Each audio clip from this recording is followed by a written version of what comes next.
Good morning, dear students. Welcome back to the online classes. In the previous lecture, we have studied about the iterative construct in Java, and we have learned about for loop, while loop, and do while loop. Moreover, we have understood what is difference between entry control loop and exit control loop. And using that iterative construct, in today's class, we are going to learn a program by which we can reverse a number.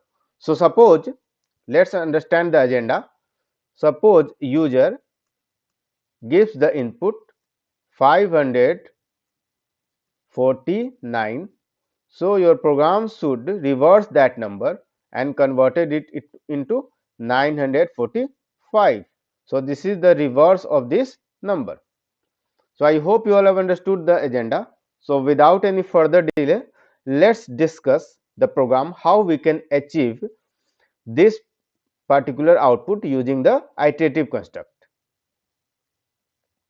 So, you can see that this is a program where we have to write a program to reverse a given number. So, let us understand this program one by one. First of all, we have created a class P2, and inside this class we have created a method reverse. So, the method is reverse, and this method is declared static. That means we need not to create an object to call this method, because static methods can be directly called by using class name. This reverse method have a parameter of integer type. So, I write here int n. You can take any name as a variable. Now, when we call this reverse method, then we have to pass the number to which we want to reverse. So, suppose we want to convert number 549. So, we will pass here in this method. So, if I pass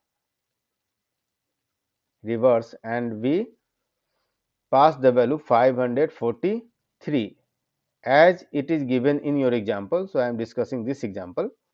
You can take any number. It is not hard and fast that only this number. Any number you can reverse by using this program. So,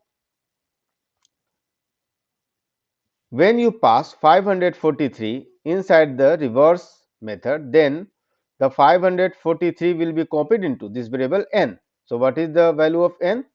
543. You can see that 543 will be stored in this variable n.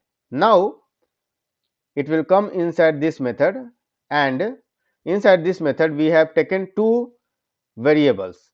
One is rev of integer type, and we have assigned value 0 to it, and the another one is d, but it has not been assigned, it is just declared, and the type of d is also integer type. Now, we are checking while n greater than 0. So, what is the value of n? 543. So, you can see the value of n is 543. So, yes, 543 is greater than 0. So, it will come inside the while body. Now, we are trying to find the remainder by dividing with 10. So, you know that this is a modulo operator, modulus operator, which gives the remainder. Fine. So, it gives remainder. All right. So, when we divide the number by 10, so the number is 543, and we are dividing it with 10. So, 10 5 ja 50, 10 4 ja 40. So, you can see the remainder is 3. So, we have got the value 3, and we have stored this 3 into d that we have declared just above the while loop. So, the value of d, current value of d is 3. Now, in the next step, we are multiplying the rev with 10 and adding d. So, what is the value of rev? You can see the value of rev is 0, because we have initialized the variable rev with 0. So the current value of Rev is 0. So we can write here 0 into 10, that means Rev into 10 plus D. So value of D is 3. So you will get 3. Alright. And 3 is stored in Rev. Now the current value of Rev is 3. So let me write here. Okay. Now the current value of Rev is 3 because we have used this expression. I hope you all have understood till now.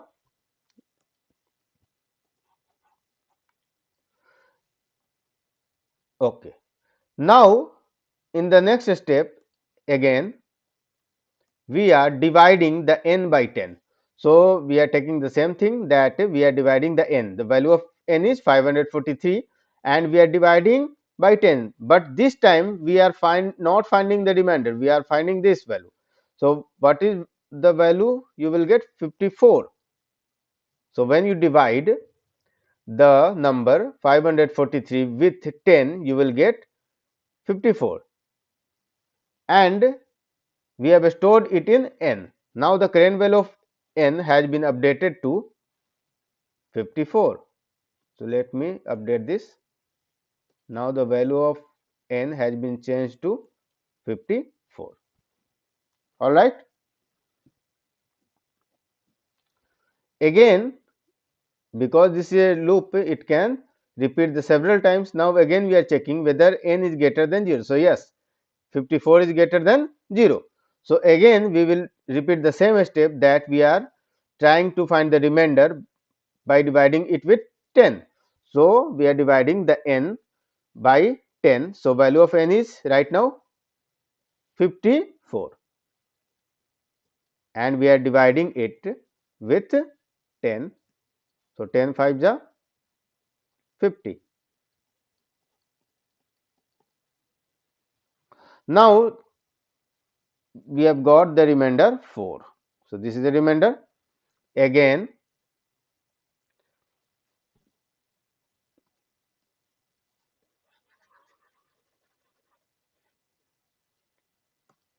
now we are using this expression, it will come to this line, and value of Rev is 3. So we can write 3 into 10 plus D. What is the value of D? Current value of D is 4. So we will write here 4. So you will get 34, and we have assigned this 34 to Rev. So let me update the value of Rev again. So now the value of Rev is 34, and in the next step we are again dividing the number with 10. So if you divide the number with 10, you will get the value 5. So this symbol is used for division. This is division symbol. This is modulo symbol. So when you divide the number by 10, number is 54. When you divide by 10, you will get 5, and we have assigned this 5 to n. So the current value of n is changed. Now it is only 5.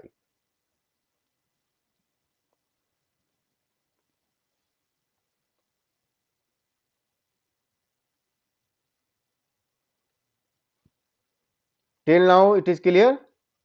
Again we are checking whether n is greater than 0. Yes, 5 is greater than 0. 5 is greater than 0 because the current value of n is 5. Again we will repeat the same steps. You have to divide the 5 by 10.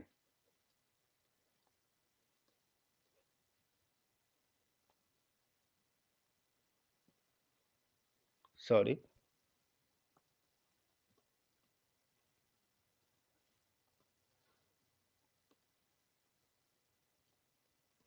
5. So you will get the remainder 5. Now we are using this expression, the next expression. So value of D is 5, Rev equal to Rev. So value of Rev is 34. 34 into 10 plus d. So, value of d is 5. So, you will get 345. Now, again we are dividing the n by 10. So, the value of n is 5 and we are dividing with 10. So, you will get 0 and 0 is assigned to n. Now, the value of n is 0. Value of REV is 345. Now, again we are checking whether 0 is greater than 0 because the current value of n is 0. So, 0 is not greater than 0. So, this condition will become false and it will come outside the while loop, and here it will print SOP REV. So, what is the value of REV? 345. So, you can see that how we have reversed a number 543 to 345. So, I hope you all have understood how we can use the iterative construct to reverse a number. So, you have to just apply this logic and you can reverse any number. You can see in your book also that all the process has been summarized in this table: the first step, second step, third step and fourth step. So, students, I hope this lecture was helpful for you and you have understood how we can reverse any number using this program. So, that is all for today's session, but still if you have any doubt you can ask on Google Meet. So, thank you all, have a nice day, bye.